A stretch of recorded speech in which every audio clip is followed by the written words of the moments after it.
많이 흩어져서 앉으셨네요. 대단히 성경적입니다.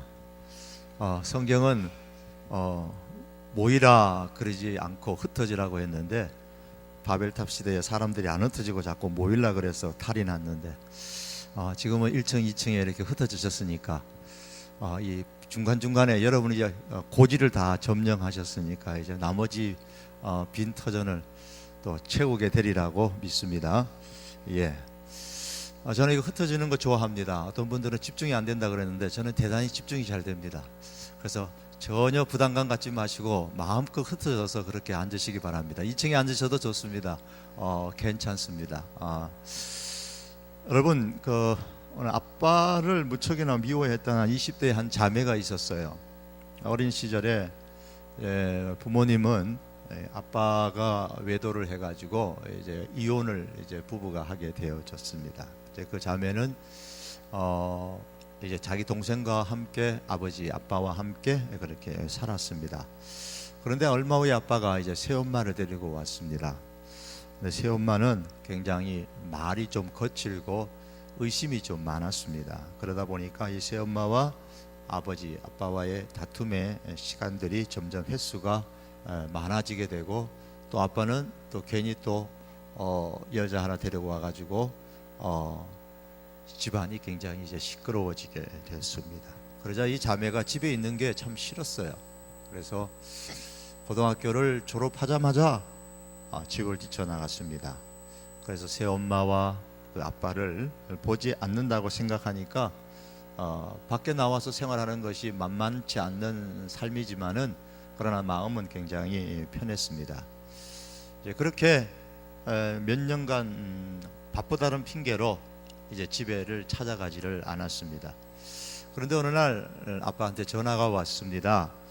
이제 자기 동생이 군대 갔다가 이제 제대를 했는데, 제대한 지 한 2년이 됐는데도 직장을 얻지 못해가지고 참 걱정스럽다라는 그 동생의 이야기로부터 시작해서 어떻게 지내고 있는지, 지금 무슨 일을 하는데 그 직장에서 계속 다녀야 되겠느냐, 좀 다른 데로 옮기면 안 되겠느냐, 젊을 때 좀 다른 괜찮은 직장으로 옮기는 게 어떻겠느냐, 뭐 등등의 그런 얘기를 아빠가 했습니다. 이 자매가 이야기를, 아빠의 말을 듣다 보니까 짜증이 났어요. 그래서 아빠의 전화기다 대고 막 이제 뭐라고 했습니다. 누구 때문에 내가 이렇게 됐는데, 응? 아빠가 내가 그렇게 부끄럽냐고, 해준 것도 없으면서 왜 그런 말을 하느냐고 날카롭게 이제 말을 다 아빠에게 전하게 되고 쏟아내 버렸습니다. 그동안 이게 가슴속에 쌓였던 그 응어리들이 그 전화기에 대고 그냥 아빠한테 다 쏟아 부었습니다. 아빠는 그 말만 듣기만 듣다가 이게 전화를 끊었습니다. 이제 그 어느 그날 해에 명절이 됐는데 사촌 언니한테 전화가 왔어요. 왜 집에 한번 안 오냐고.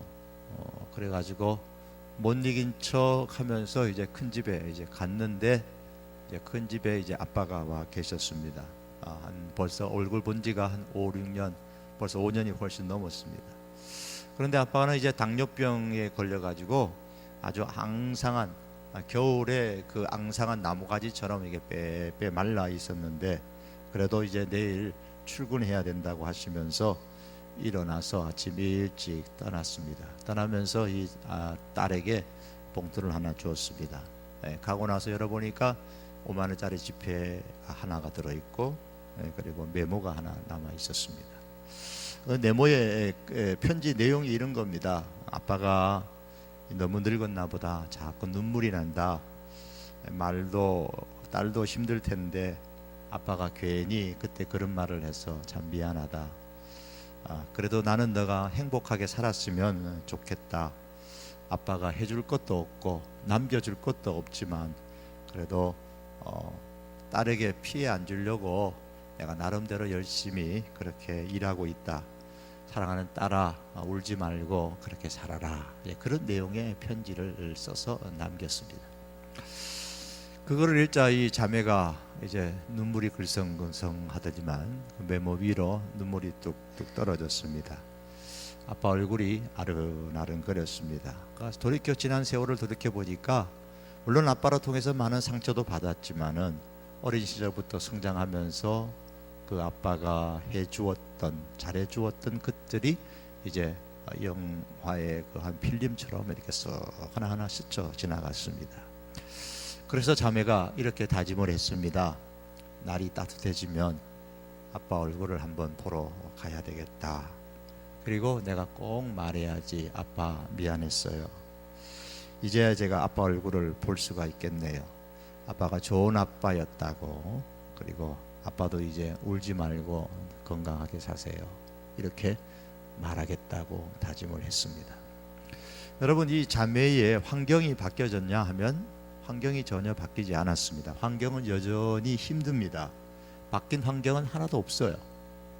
다만 마음이 바뀌었을 뿐입니다.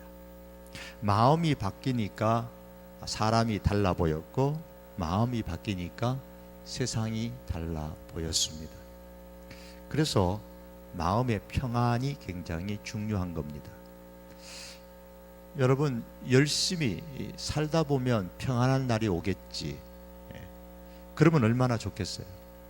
열심히 살다 보면 마음의 평안을 얻을 수 있다면 얼마나 좋겠습니까마는, 열심히 산다고 해서 마음이 평안해지는 것은 아니다라는 것을 경험을 통해서 되돌아봐도 알 수가 있습니다. 오늘 본문에 보시면 아사라는 왕이 나오는데, 통일된 이스라엘 나라를 다스렸던 마지막 왕이 솔로몬이고, 솔로몬이 죽은 이후에 솔로몬의 아들이 르호보암입니다. 나라가 남쪽 북쪽으로 나뉘어져 가지고 솔로몬의 아들 르호보암은 남동 유다를 다스렸는데, 르호보암 아래에 아비암이 나오고, 아비암 더 아들의 이제 아사가 나옵니다.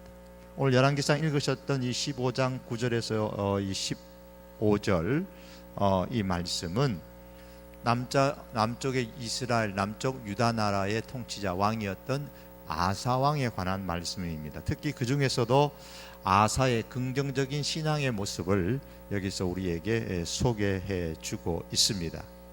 이 아사 왕의 초기에 삶에 있어서 특징을 한 가지만 얘기하라 그러면 그건 평안입니다. 평안. 아사가 평안했습니다. 그리고 아사가 다스리는 나라가 평안했습니다.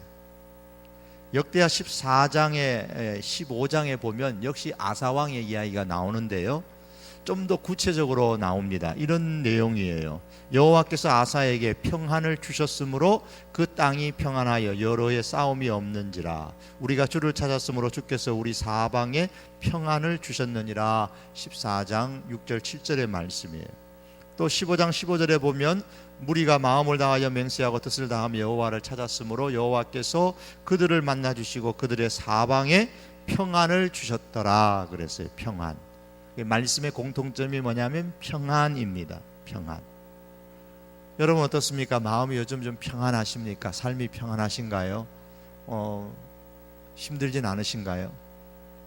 그런데 이 평안이라는 것을 내가 열심히 추구하면 평안해질 수 있으면 얼마나 좋겠어요. 하지만 평안이라는 것은 추구한다고 해서 얻는 것이 아니고 하나님께서 주셔야 누릴 수 있는 겁니다. 여호와께서 아사에게 평안을 주셨으므로 그 땅이 평안하여 그랬습니다. 주께서 사방에 평안을 주셨느니라 그랬습니다. 아사왕 시대와 같이 이제 남북으로 나뉘어져 있는 그 시대에 하나님께서 아사에게 평안을 주셨다 그랬습니다. 그래서 평안이라는 것은 우리가 추구하여서 되는 것이 아니고 하나님께서 주셔야 된다, 이렇게 성경은 오늘 말씀합니다. 평안은 내가 쟁취하는 게 아니에요. 얻는 겁니다. 하나님께서 아사에게 평안을 주셨습니다. 그럼 괜히 주셨는가? 아니에요. 아사가 하나님을 찾았기 때문에 하나님께서 아사와 그의 나라에 평안을 선물로 주셨습니다. 우리가 주를 찾았으므로 그랬어요. 역대하 14장 7절에 보면 우리가 주를 찾았으므로 주께서 우리 사방에 평안을 주셨느니라고 했습니다. 무리가 마음을 다하여 맹세하고 뜻을 다하여 여호와를 찾았으므로 여호와께서 또 그들의 사방에 평안을 주셨더라, 그렇게 말씀하셨습니다. 그렇습니다. 아사가 하나님을 찾았고 아사 시대에 그의 백성들이 사람들이 하나님을 찾았습니다. 찾았을 때에 하나님께서 그들에게 평안을 주셨습니다. 그러므로 사람이 사방에 평안을 얻는 비결, 내 심마음의 평안을, 내 삶의 평안을 얻는 비결은 하나님을 찾는 데 있다. 오늘 성경은 말씀하고 있습니다. 하나님의 찾는 것은 어디서부터 시작해야 됩니까? 내 마음에서부터 시작을 해야 됩니다. 마음을 하나님께 드리고 마음을 다해서 내가 하나님을 찾을 때에 하나님께서 가장 먼저 그리고 근본적으로 주시는 것이 내 마음의 평안입니다. 사람은 보통 다른 사람들이 나를 어떻게 생각할까 거기에 대해서 관심이 많습니다. 그래서 다른 타인을 지나치게 의식을 많이 합니다. 내가 상대방에게 거절당하면 어떻게 하나, 그리고 그 거절을 당했을 때에 그로 인해서 마음에 상처받고 미워하고 평안이 깨트려지는 경우가 얼마나 많은지 모릅니다. 여러분, 우리가 다른 사람, 내 주변에 있는 친구들이나 선배나 후배가 나를 향하여서 어떻게 생각할까에 대해서 우리가 고민하기 이전에 먼저 하나님을 찾는 데에 마음을, 여러분의 마음, 내 마음을 집중해 보시기를 바랍니다. 못났으면 못난 대로요, 좀 잘난 게 있으면 잘난 대로, 나는 제가 많다고 생각하면 제가 많다는 그 모습 그대로 그냥 그 내 자신을 하나님 앞에 내놓고 하나님께 있는 모습 그대로 하나님을 한번 찾아보시기 바랍니다. 여러분, 금은방에 가면 이제 반지를 산다거나 뭐 이렇게 하면 순금을 사게 되면 그 순금에 대한 보증서가 들어있어요. 보증서. 제가 얘기했던가요? 전 결혼해가지고 결혼 반지 껴봤는데 얼마 끼지도 못했어요. 얼마 안 껴보고 팔아먹어 버렸는데, 우리 집사람이 착하죠, 그죠? 제가 금반 결혼 반지 팔아먹었는데도 아무 소리도 안 하니까. 네. 그 받아 보면 순금이라고, 순금 보증서가 이렇게 있어요. 그거 꼭 있어야 되죠. 그런데 뭐라고 적혀 있어요? 100% 순금 이렇게 적혔나요? 뭐라고 적혔어요? 뭐 봤어야 알죠. 아니, 받아보면 알겠죠. 99%, 99.9% 이렇게 나옵니다. 99.9% 순금이다 이렇게 나옵니다. 99.9%. 그런데 생각해 보세요. 99.9%가 왜 순금이에요? 0.1%가 지금 모자라는데, 아무리 잘 재련해도 100%는 아니다, 그 말이겠죠. 0.1%가 모자라요. 그런데 0.1%가 모자라도 그냥 순금이다, 금으로 된, 완전히 금으로 된 것이다 이렇게 말합니다. 그걸 보면서 그래, 맞아, 세상에서는 어디에도 완전한 건, 온전한 건 없지, 온전한 건 없지, 그런 생각을 해본 적이 있습니다. 14절에 오늘 말씀해 보시면 아사가 여호와 앞에서 온전하였다, 하반절에 그런 말씀이 나와요. 여호와 앞에서 온전했다. 이 아사가 온전했다라는 말은 100% 순금처럼 그렇게 온전하였다라는 그런 의미가 아닙니다. 당장 16절 이하에, 본문 밑에 나오는 16절 이하에 봐도 이 아사가 하나님 앞에 흠이 참 많아요. 100%가 아닙니다. 14절에 온전하였다 하는 이 말씀은, 그 말씀 바로 앞에 보면 산당은 없애지 아니하였다 그래요. 우상을 섬기던 산당이었거든요. 그런데 우상은 없앴는데 산당은 없애지 않았다. 그런 것만 봐도 하나님 앞에 그렇게 100% 온전한 것은 아니었습니다. 그런데도 아사가 하나님 앞에 온전했다 이 표현하는 것은 아사의 마음이 하나님을 찾았다라는 것을 강조하는 말씀이에요. 하나님을 찾았다는 겁니다. 중요한 것은 내 마음을 하나님 앞에 두는 겁니다. 나는 부족한 게 너무 많아. 예, 좋습니다. 부족한 대로 내 마음을 하나님을 찾는데 이게 두면 하나님께서는 그것을 귀하게 여기시는 겁니다. 시편의 시인이 이렇게 고백하죠. 내 영혼아, 자기가 자기한테 말하는 거예요. 내 영혼아, 내가 어찌하여 낙심하며 어찌하여 불안해하는고, 너는 하나님께 소망을 두라 그래요. 하나님께 소망을 두라. 하나님께 마음을 두라라는 말씀이에요. 마음을 다해서 하나님을 찾아보시기 바랍니다. 그러면 하나님께서 우리에게 주시는 것이 평안입니다. 어떻게 그것이 가능합니까? 하나님의 약속이기 때문에 가능한 거예요. 예레미야 29장에 보면 너희가 전심으로 나를 찾고 찾으면 너희가 나를 만나리라 그랬습니다. 우리가 하나님을 찾으면, 전심으로 마음을 다해서 하나님을 찾으면 하나님을 만난다고 하셨습니다. 샌프란시스코의 빈민층과 노숙자들을 위한 기부단체가 하나 있는데 글라이드 재단이라는 곳이 있습니다. 이 글라이드 재단에서 한 일 중에 하나가 뭐냐면, 여러분도 아마 아실 거예요. 2000년부터, 그러니까 지금부터 17년이니까 17년 전부터 매년 미국의 최고의 이제 기업인이고 투자가인 워런 버핏과 점심 식사를 할 수 있는 경매가 이 글라이드 재단이 주최해 가지고 이렇게 열었습니다. 워런 버핏과 점심 식사 함께 하면서 3시간 얘기하는 거예요. 3시간. 올해도 며칠 전에 아마 했었죠. 2분 만에 끝났는데 경매가 한 사람 하고 하면, 한 사람 하면 몇 사람이 같이 이렇게 7명인가요? 같이 참석할 수 있도록 그렇게 해줍니다. 이제 2분 만에 경매가 끝났는데 얼마에 낙찰됐냐면 100만 달러, 11억 2천만 원 정도에 낙찰됐습니다.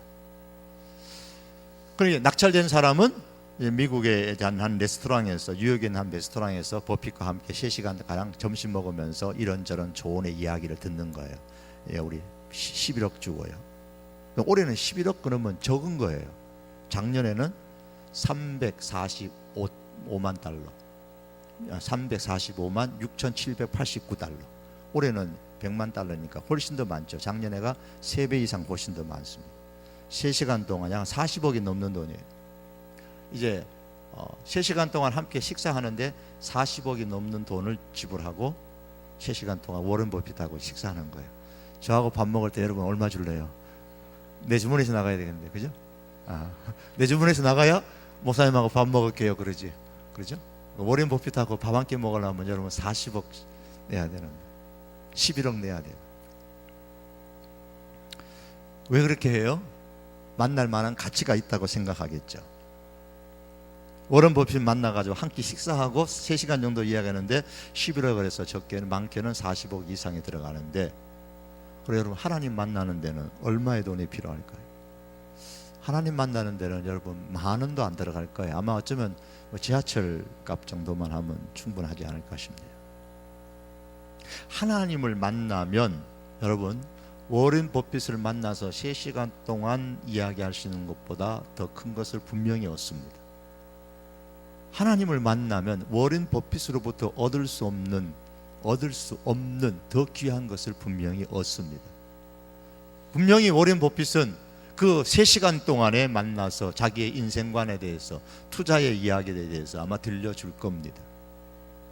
그러나 버핏은 자기 힘으로 자기와 만난, 그 엄청난 돈을 지불하고 만난 그 사람에게 평안을 줄 수는 없습니다. 우리가 전심으로 하나님을 만나면 하나님께서 우리의 삶에 평안을 주십니다. 내가 워런 버핏 한번 만나고 싶다라는 그런 마음보다도 우리가 더 간절하게 하나님을 만나야 되겠다고 여러분 한번 힘써 보세요. 내가 하나님 만나야 되겠다. 하나님을 전심으로 찾고 찾으면 하나님께서 만나 주시겠다고 하지 않았습니까? 내가 하나님을 만나고 싶습니다. 하나님의 삶 보세요. 내가 너무 힘들어요. 내 안에 평안이 없습니다. 내가 하나님을 만나야 평안하겠는데 하나님 만나게 해주십시오. 그렇게 하나님을 찾으시기를 바랍니다. 여러분, 전심으로 하나님을 찾으면 하나님 만나 주시고 우리의 마음에 평안을 주십니다. 그런데 여러분, 하나님을 찾는다라는 데는요, 우리가 반드시 거쳐가야 될 과정이 하나 있습니다. 그게 뭐냐면, 오늘 본문에 나오는 대로 하면 내 주변을 신앙으로 먼저 잘 정리를 하셔야 돼요. 내 신앙으로 정리하지 않은 채 하나님을 만난다고 내 마음만 하나님 만나고 싶습니다, 그래도 안 되는 거죠. 먼저 내 신앙으로 내 주변을 정리하셔야 돼요. 오늘 아사가 어떻게 했습니까? 11절에 13절의 말씀에 보시면 아사가 그의 조상 다윗같이 여호와 보시기에 정직하게 행하여 남색하는 자를 그 땅에서 쫓아내고 그의 조상들이 지은 모든 우상을 없애고 그의 어머니 마아가가 혐오스러운 아세라 상을 만들었으므로 태우의 위를 폐하고 그 우상을 찍어 기드론 시내가에 불살랐다 그랬죠. 여기서 정직했다라는 말, 이 말은 도덕적으로 깨끗했다거나 속이지 않았다는 그런 의미가 아니고 원래 단어의 의미는 이거예요. 잘라냈다라는, 잘라내다, 떼어냈다, 베어내다라는 뜻입니다. 잘라내고 베어내는 겁니다. 제가 어릴 적에 고등학교 친구의 큰아버지가 경영하는 그 큰 목재소에 가본 적이 있습니다. 그 목재소에 가니까 아름드리 큰 나무들이 이제 기계어해 가지고 고든 나무로 목적하는 대로 나무가 이렇게 반듯하게 잘려 나가는 것을 봤습니다. 그래서 쓸모 있는 제목으로 만들기 위해서 베어내고 잘라냅니다. 큰 그리고 거칠거칠한 그 통나무들이, 길쭉한 통나무들이 기계에 의해서 반듯반듯하게 잘라져 나가고 하는 것을 봤습니다. 이 아사가 정직했다라는 말은 하나님 보시기에 잘라낼 것을 잘라내고 베어낼 것을 베어냈다라는 뜻입니다. 하나님을 마음에 두고 하나님의 마음이라는 그 기계에다가 자신의 삶과 자신의 마음, 자신의 주변을 갖다 대놓고 이건 잘라내야 되는 거야, 이건 베어내야 되는 거야. 이게 정직이라는 말의 뜻이에요. 아사가 그렇게 정직했다, 그런 말씀입니다. 그래서 12절과 13절에 보면 그렇게 정직했던 아사가 잘라내고 베어낸 것들이 뭐라 그랬습니까? 우상을 섬기는 데 필수적이었던 그 당시에 남자 창기들, 남색하는 자를 땅에서 잘라내버렸습니다. 그 조상들이 전통적으로 섬기던 그 신앙의 우상들을 제거해버렸죠. 심지어 어머니 태우가 섬기던 아세라 신상까지 이제 잘라내버렸습니다. 다 잘라냅니다. 여러분, 이거 잘라낼 때에 쉽지 않겠죠. 여러분, 우리 주변은 어떻습니까? 내 주변은 어떤가요? 쓰레기 하치장처럼 제멋대로 어지럽게 내 삶이 혹은 늘려져 있지는 않으십니까? 정말 하나님을 만나고 하나님이 주시는 그 평안을 내가 가지고 살기를 원한다면 내 주변을 정리하셔야 돼요. 아사가 자기의 주변을 정리하는 거 정말 쉽지 않죠. 할아버지 때부터 내려오던 그 궁중의 아세라상 그거 없애고 아버지 때의 막강한 배우의 정치적인 역량을 발휘하고 있는 그 어머니 태우의 지기를 폐위해버리고 그 어머니가 만들었던 그 우상들을 무너뜨려 불에 태우기까지 아마 많은 반발들이 있었을 겁니다.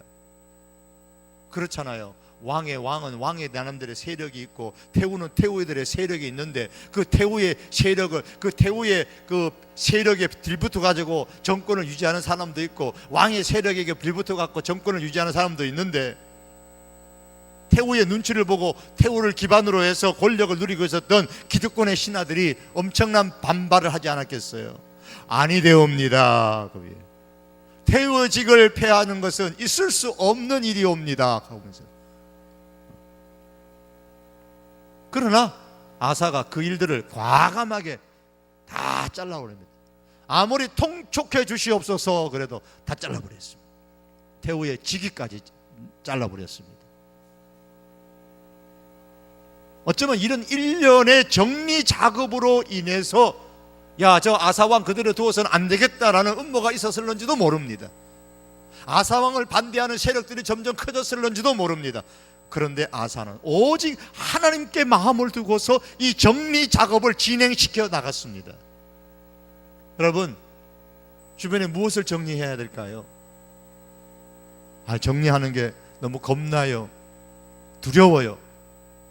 두려운 거로 따진다면 여러분, 하나님보다 더 두려운 분이 어디 계세요? 예수님께서 이런 말씀하셨잖아요. 몸은 죽여도 영혼은 죽이지 못하는 자들을 두려워하지 말고 오직 몸과 영혼을 능히 지옥에 멸하시는 자를 두려워하라 그랬어요.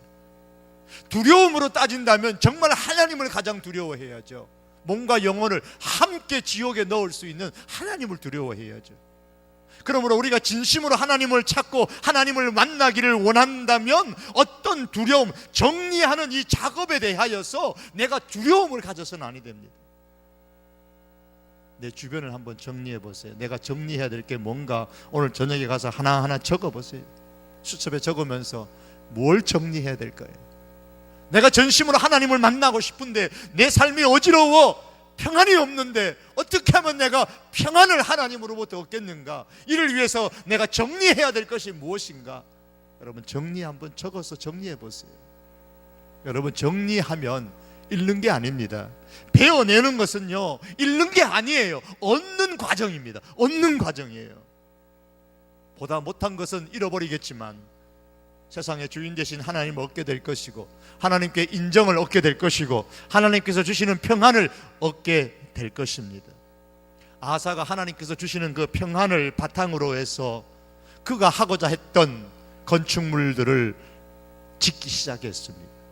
하나님께서 주시는 그 평안만이 아니라 이 평안을 기반으로 해서 계획한 것을 이룰 수 있는 은혜가 덤으로 아사에게 주어졌다는 겁니다. 우리가 하나님께로부터 평안을 얻을 수만 있다면 이 평안을 기반으로 해서 우리가 하나님께로부터 얻을 수 있는 은혜가 덤으로 더하여져 있습니다. 여러분, 크게 정리하시면 크게 얻습니다. 그것을 배워버려야만. 그것이 뭔지는 모르겠습니다. 여러분의 개개인의 삶에 각자 다르겠지만 그 배워야 될 것을 배워버려야만 비로소 더 큰 것을 얻을 수가 있습니다. 그러므로 배워내는 데에 망설이지 마시기를 바랍니다. 정리라는 것은 단순히 포기하는 것이 아닙니다. 더 큰 것을, 더 나은 길로 가기 위한, 더 나은 삶으로 가기 위해서 감수해야 하고 희생해야만 하는 부분들입니다. 그러므로 여러분, 주저하지 마시고 망설이지 마시고요, 하나님을 찾는 마음으로 신앙을 중심으로 해서 내 주변을 한번 잘 정리해 볼 수 있기를 바랍니다. 전심으로 하나님을 찾아서 만나기를 원한다면 오늘 말씀에 한 가지만 더 말씀드리면 구별할 줄 알아야 됩니다. 구별해야 할 것을 구별할 줄 아셔야 됩니다. 오늘 15절의 말씀이에요. 그가 그의 아버지가 성별한 것과 자기가 성별한 것을 여호와의 성전에 받들어 드렸으니 곧 은과 금과 그릇들이더라. 정직하게 베어내고 정직하게 잘라내어 주변을 정리하는 것이 버려야 될 것을 찾아서 버리는 것이라면, 그 다음에는 구별하라는 말은 하나님 앞에 드려야 될 것은 바로 구별하여 드리는 겁니다. 버려야 될 것은 버리지만 하나님께 드려야 될 것은 드려야 됩니다. 오늘 아사가 아버지가 성별한 것, 그리고 자기가 성별한 것을 하나님께 받들어 드렸다 그랬습니다. 받들어 드렸다라는 말은 겸손하게 드렸다라는 거예요. 전혀 아까워하지 아니하고 은과 금과 거기에 비롯된 그릇들을 하나님께 드렸다 그랬습니다. 하나님의 것과 사람의 것, 하나님의 것과 자신의 것을 구별할 줄 아는 아사였습니다. 물론 근본적인 의미에서 사람의 것이 어디 있겠습니까만은 하나님께서는 특별히 하나님의 것으로 구별하라는 말씀을 성경을 보시면 참 많이 하셨어요. 하나님을 위하여 구별해 드리는 것이 신앙의 한 표현으로, 하나님을 찾는 마음의 표현으로 하나님께서 굉장히 많이 말씀하셨습니다. 하나님께서 땅을 구별하셨죠. 에덴을 구별하셨고요, 애굽에서 고센 땅을 구별하셨죠. 이스라엘 백성을 위하여 가나안 땅을 구별해 주셨죠. 땅을 하나님 구별하셨습니다. 사람을 구별하셨죠. 뭐 수도 없이 많아요. 사람을 구별하셨습니다. 솔로몬은 성전을 건축한 다음에 이제 내가 나의 하나님 여호와의 이름을 위하여 전을 건축하여 구별하여 드렸습니다, 그렇게 표현했어요. 이 성전을 지어 하나님 앞에 구별하여 드렸습니다. 하나님께서 12지파를 중에서 레위 지파를 구별하시고 그 중에서도 제사장을 구별하시고 예레미야에게는 말씀하시기를 개인적으로 뭐라고 하셨습니까? 내가 너를 구별하였다 그랬습니다. 내가 너를 구별하였다. 이렇게 하나님은 구별하시는 하나님이세요. 땅도 때로는 구별하시고, 때로는 건물도 구별하시고요, 때로는 물질도 구별하시고요, 때로는 나라도 구별하시고요, 때로는 개인 사람을 하나님의 목적에 따라 구별하신 분이라고 성경은 우리에게 소개합니다. 그러므로 여러분, 전심으로 하나님을 찾고 하나님을 만나기 전에 전심으로 이렇게 되기를 원한다면, 내가 하나님을 찾고자 하는, 만나고자 하는 그런 간절한 마음이 있으면 잘라내야 될 것은, 버려야 될 것은 버려야 하지만, 정리해야 되지만 그러나 그리고 남아있는 것 중에 하나님 앞에 드려야 될 것은 구별하여 하나님께 드리시기를 바랍니다. 여러분의 삶 속에 구별하여 하나님 앞에 드릴 게 뭐가 있나요? 하나님 앞에 드려지는 물질에 있어서 11조를 구별하여 하나님 앞에 드리시는가요? 로마서 12장에는 너의 몸을 구별하여 하나님 앞에 영적 제사를 드리라고 했고, 너의 몸으로 의의 병기로 하나님 앞에 드리라고 했는데, 삶을 구별할 줄 알아야 되고 내 몸을 구별할 줄 알아야 됩니다. 내 몸을 구별해야 된다면 당연히 내 발이 가야 할 곳과 가지 말아야 될 것을 구별할 줄 알아야 됩니다. 내 손이 가야 할 곳과 가지 말아야 될 것을 구별할 줄 알아야 됩니다. 내 손이 도박으로 가면 도박으로 가는 그 손 구별할 줄 아셔야 돼요. 그로 통해서 내 몸을 구별하고 내 물질을 구별하고 삶을 구별하는 것을 통하여서 하나님을 비로소 찾을 수가 있는 겁니다. 그로 통해 하나님께서 주시는 그런 평안의 삶을 경험할 수 있는 우리 청년들이 될 수 있기를 원합니다. 이 말씀을 맺겠습니다. 여러분, 삶의 평안을 찾기 위해서 어디를 기웃기웃하십니까? 요즘은 너무 불안해, 너무 힘들어, 그렇게 생각하지 않으십니까? 때로는 마음이 산산조각 찢어지는 그런 아픔을 겪고 있는 분들은 혹시 없으십니까? 마음이 집중되지 않고 뭔가 혼란스럽고 불안하신 분은 안 계십니까? 마음에 평안을 준다고 사방에서 이런저런 요가니 뭐니 마음에 평정을 얻는 여러 가지 다양한 비결과 방법들이 시중에 가면 많이 나와 있습니다. 서점에 가면 많은 책들을 얻을 수가 있습니다. 그런데 성경은 우리에게 그 평안은 하나님이 주셔야 진정으로 얻을 수 있다고 말씀합니다. 오늘 아사의 삶이 우리에게 그것을 보여주고 있습니다. 그는 전심으로 하나님을 찾았고 전심으로 하나님을 찾았을 때에 하나님께서 아사에게 평안을 주셨습니다.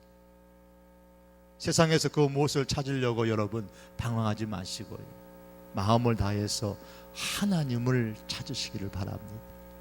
정말 하나님을 찾기를 원한다면, 그로 통해 평안을 얻기를 원한다면 내가 버려야 될 것이 뭔가, 정리해야 될 것이 뭔가를 한번 살펴보시고 꼼꼼히 적었었어요. 그것이 아깝더라도 주저하지 마시고요, 버리시고 정리하십시오. 그리고 남아있는 것 중에서 내가 하나님 앞에 드려야 될 것이 뭔가를 구별하십시오. 그걸 구별하여 하나님 앞에 드리십시오. 그로 통해서 하나님을 얻고 하나님의 인정을 얻고 하나님의 주시는 평안을 얻고, 그것을 기반으로 해서 여러분의 삶 속에 하나님이 주시는, 더하해 주시는 은혜가 있기를 주님의 이름으로 축복합니다. 기도하시겠습니다. 하나님, 주님의 사람들입니다. 청년들입니다. 하나님 아시지요? 세상이 참 살기 어렵습니다. 그러나 하나님,